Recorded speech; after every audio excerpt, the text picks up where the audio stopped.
Dear viewers, আশা করি আপনারা সবাই ভালো আছেন।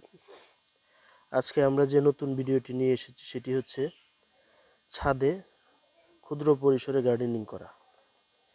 আপনারা আপনাদের বাসায় পরিত্যক্ত বোতল এবং পরিত্যক্ত অন্যান্য যে প্লাস্টিকের সামগ্রী রয়েছে সেগুলোর মধ্যে আপনারা চাইলেই খুব সহজে সুন্দর একটি গার্ডেনিং করতে পারেন।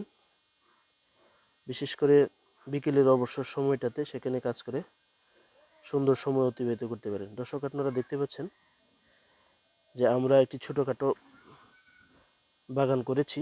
সেখানে বিভিন্ন সবজির গাছ রয়েছে, টমেটো, মরিচ।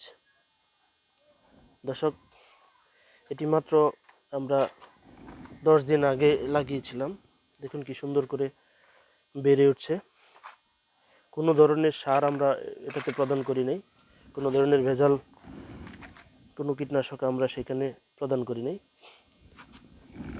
সকাল এবং বিকাল আমরা সেটি পরিচর্যা করি। দর্শক, আপনারা দেখতে পাচ্ছেন এখানে বেগুনের চারা, আলুর চারা, লাউয়ের গাছ এবং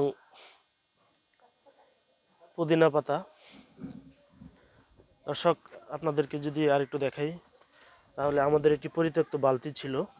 সেই বালতিতে কিছু মাটি নিয়ে সেখানে শুকনো গোবর এবং অন্যান্য জৈব সার মিশিয়ে আমরা সেটি লাগিয়েছিলাম মাত্র 10 দিন আগে। দেখুন কি সুন্দর পাতা গজিয়েছে এবং তরতর করে বেড়ে উঠছে। এখান থেকে সবজি হলে আমরা সবাই সেটি মজা করে খাবো। দেখুন, আমরা ছাদের মধ্যে লাল শাক করেছি। দর্শক, আপনারা যদি একটু দেখেন,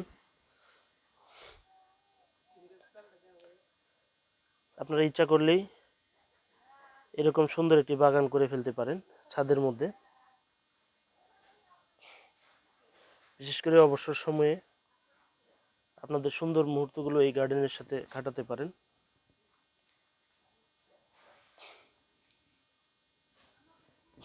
এতে করে আপনাদের একদিকে যেমন শাকসবজির চাহিদা মিটবে এবং অন্যদিকে টাকা সাশ্রয় হবে।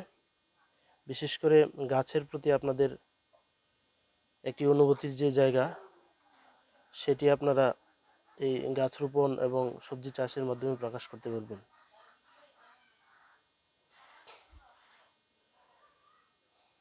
আশা করছি আমার এই বাগানটি দেখে আপনারাও উদ্বুদ্ধ হবেন ছাদে ক্ষুদ্র পরিসরে বাগান করার। দর্শক, আমাদের ভিডিওটি যদি ভালো লাগে তাহলে আমার চ্যানেলটি সাবস্ক্রাইব করুন।